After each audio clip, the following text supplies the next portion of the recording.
নমস্কার।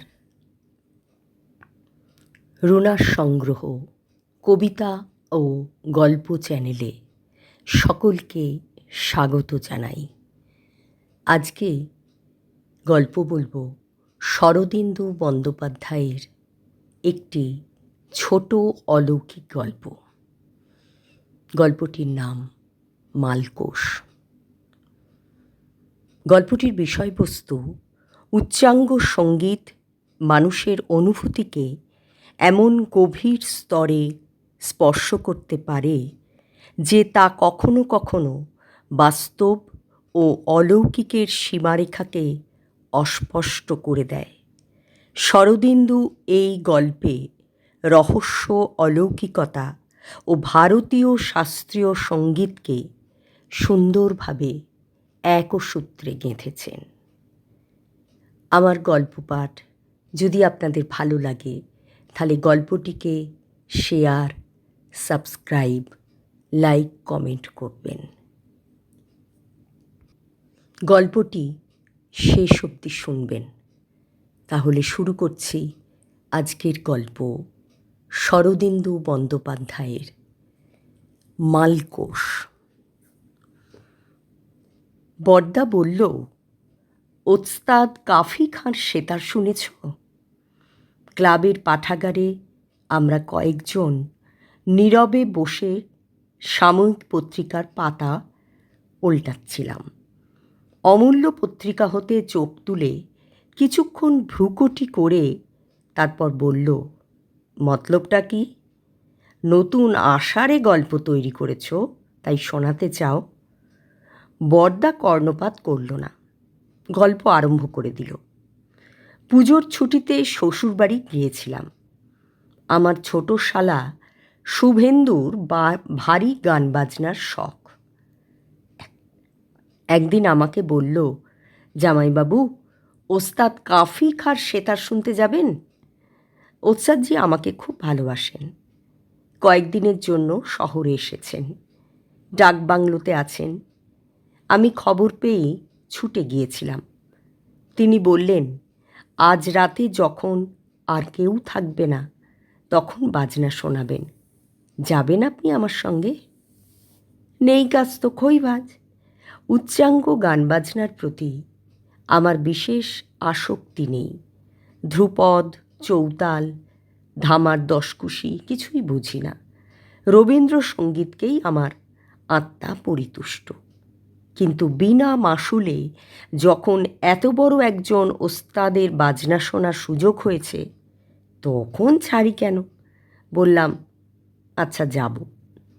রাত্রি আন্দাজ 9টার সময় খাওয়া দাওয়া সেরে ডাকবাংলোয় উপস্থিত হলাম। জায়গাটা বেশ নিরিবিলি, পাঁচিল দিয়ে ঘেরা উঁচু ভিতের বাড়ি। বাড়ির সামনে 4 ফুট উঁচু চাতাল। এই চাতালের ওপর আলোয়ান গায়ে দিয়ে একটি বৃদ্ধ বসে আছেন। তার পাশে একটা সেতার শোয়ানো রয়েছে। পরিষ্কার চাঁদের আলোয় ওস্তাদজিকে দেখলাম। লম্বা একহারা চেহারা, মাথায় পাকা বাবরি চুল, চিবুকে ত্রিকোণ দাড়ি। বয়স অনুমান করা শক্ত, তবে 70-এর কাছাকাছি। শ্যালক ভূমিষ্ঠ হয়ে প্রণাম করল। ওস্তাদজি স্নিগ্ধ স্বরে বললেন, এসো বাবা, সঙ্গে ওটি কে? শালা পরিচয় করিয়ে দিল। আমিও হেঁট হয়ে প্রণাম করলাম। ওস্তাদজিকে দেখে তিনি হিন্দু কি মুসলিম এ কথা মনে আসে না। মনে হয় তিনি একটি প্রশান্ত চিত্ত সাধক। সাধকের জাত নেই। শালা জিজ্ঞেস করল, আজ কেউ আসেনি? ওস্তাদজি একটু ম্লান হেসে বললেন, এসেছিল কয়েকজন রহিস লোক। 8 ঘন্টা বাজনা শুনে বাহবা দিতে দিতে চলে গেল। কেউ কিছু বোঝে না। গুণীজনের পক্ষে অরসিকেষু রসস্য নিবেদনম কতখানি প্রেরণাদায়ক তা জানি বলেই নিজের কথা ভেবে মনে মনে সন্ত্রস্ত হয়ে উঠলাম। ওস্তাদজি যাতে আমার অজ্ঞতা ধরতে না পারেন সে বিষয়ে সতর্ক থাকা দরকার। ওস্তাদজি সেতারের ওপর হাত রেখে শালাকে বললেন, কি শুনতে চাও বলো? শালা হাত জোর করে বলল, অনেক দিন আপনার মালকোষ শুনিনি। ওস্তাদজি আস্তে আস্তে সেতারটি কোলে তুলে নিলেন, আঙুলের মেটজাপ পরে তারের ওপর মৃদু স্পর্শ করলেন। তারগুলি রনরন করে উঠল। তারপর তিনি সেতারের কানে মোচড় দিয়ে তারগুলি বেঁধে নিতে নিতে বললেন, এখন হেমন্তকাল, রাত্রি 2য় প্রহরও আরম্ভ হয়ে গেছে। মালকোষ বাজাবার উপযুক্ত সময় বটে। চারিদিকে জ্যোৎস্না ঝিমঝিম করছে। দূর থেকে শহরের যেটুকু শব্দ আসছে তাও যেন দূরত্বের দ্বারা মোলায়েম হয়ে আসছে। ওস্তাদজি যন্ত্র বেঁধে নিয়ে বললেন, মালকোষ বাজাচ্ছি, একটা কথা বলে রাখি, যদি কিছু দেখতে পাও ভয় পেও না। ওস্তাদজি নিতান্ত সহজভাবে কথাটা বললেন, কিন্তু আমি সচকিত হয়ে উঠলাম। আমার দিকে চেয়ে বললেন, মালকোষ যদি শুদ্ধভাবে বাজানো যায় তাহলে জিন আসে। ওরা মালকোষ রাগ শুনতে বড় ভালোবাসে। জিন আরব দেশের দৈত্য বিশেষ। আমি ভূত প্রেত নিয়ে অনেক নাড়াচাড়া করেছি, কিন্তু জিন জাতীয় জীবের সঙ্গে কখনো মুলাকাত হয়নি। ওরা আরব্য রজনীর কাল্পনিক প্রাণী, এই ধারণাই ছিল। এখন মালকোষ শোনবার জন্য তারা আসতে পারে, এ কথা ভেবে মনটা বেশ উৎসুক হয়ে উঠল। তিনি বাজাতে শুরু করলেন। লক্ষ্য করলাম তার হাতের আঙুলগুলো লোহার তারের মতো বাঁকা বাঁকা, কঠিন, কিন্তু সেতারের তারের ওপর তাদের স্পর্শ কি নরম, যেন ফুলের বাগানে মৌমাছি গুঞ্জন করে বেড়াচ্ছে।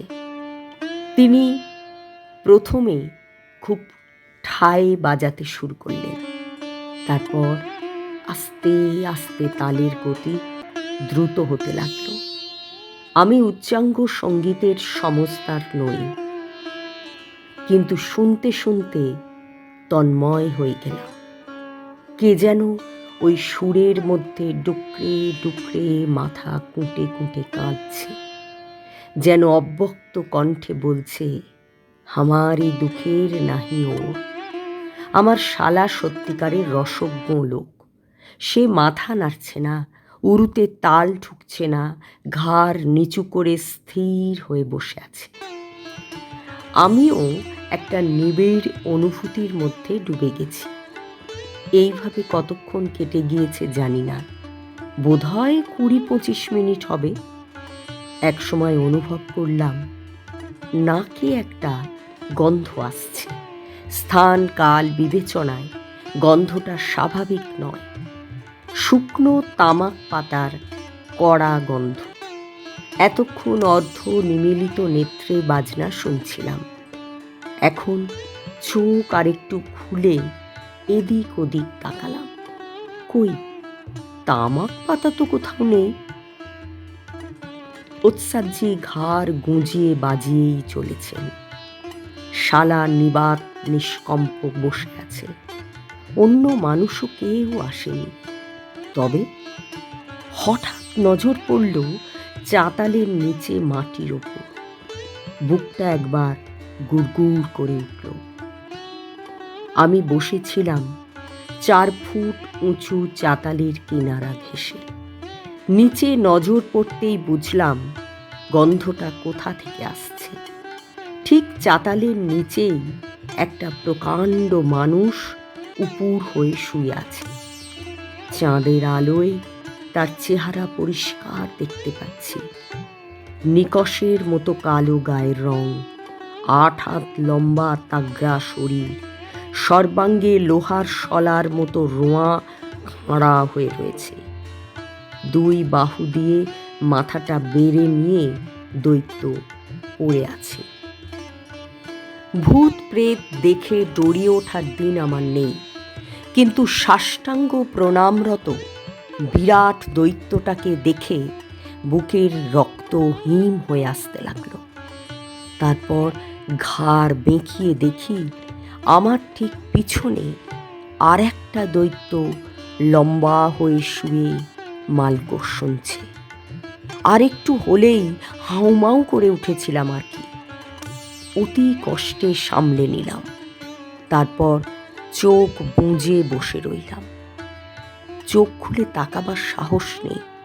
হয়তো দেখব আরো অনেকগুলি 8 হাত লম্বা জিন ভূমিষ্ঠ হয়ে মালকোষ শুনছে। ভাই, আমি নানা জাতের ভূত দেখেছি, কিন্তু ভূতের গা দিয়ে তামাক পাতার গন্ধ বেরোয় এবং তারা উপুর হয়ে শুয়ে মালকোষ শুনতে ভালোবাসে, এ কথা জানা ছিল না। আরব্য উপন্যাসেও কিছু লেখেনি। হয়তো আরব দেশের ভূত এমনি হয়। মালকোষ সুরটা কিন্তু খাঁটি ভারতীয় সুর। তার আদি নাম মল্ল কৌশিক।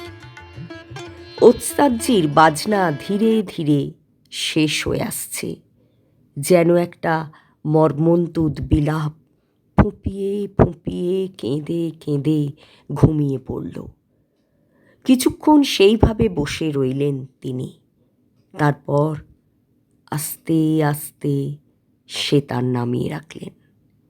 আমি চোখ বুজে বসে অনুভব করলাম তামাক পাতার গন্ধটা মিলিয়ে যাচ্ছে। ভয় ভয় এদিক ওদিক তাকালাম, কাউকে দেখতে পেলাম না। জিনেরা চলে গেছে। ওস্তাদজি আমার দিকে সপ্রসন্ন চোখে চাইলেন। ওরা এসেছিল নাকি? বললাম, এসেছিল। তিনি তৃপ্ত স্বরে বললেন, আজ বাজানো ভালো হয়েছে, মন বসে গিয়েছিল। তোমরা ভয় পাওনি তো? এতক্ষণে শালার ধ্যান ভঙ্গ হলো। সে পকেট থেকে একটি রুমাল এবং একটি গিনি বার করল। গিনি রুমালের উপর রেখে ওস্তাদজির পায়ের কাছে রাখল। তারপর লম্বা হয়ে তাকে প্রণাম করল। তার ভূমিষ্ঠ প্রণামের ভঙ্গি দেখে মনে হলো সেও একটি ছোটোখাটো জিন। এতক্ষণ শুনছিলেন শরদিন্দু বন্দ্যোপাধ্যায়ের অলৌকিক ছোট গল্প মালকোষ। গল্প পাঠ করছিলাম আমি, রুনা মুখার্জি। সকলে ভালো থাকবেন।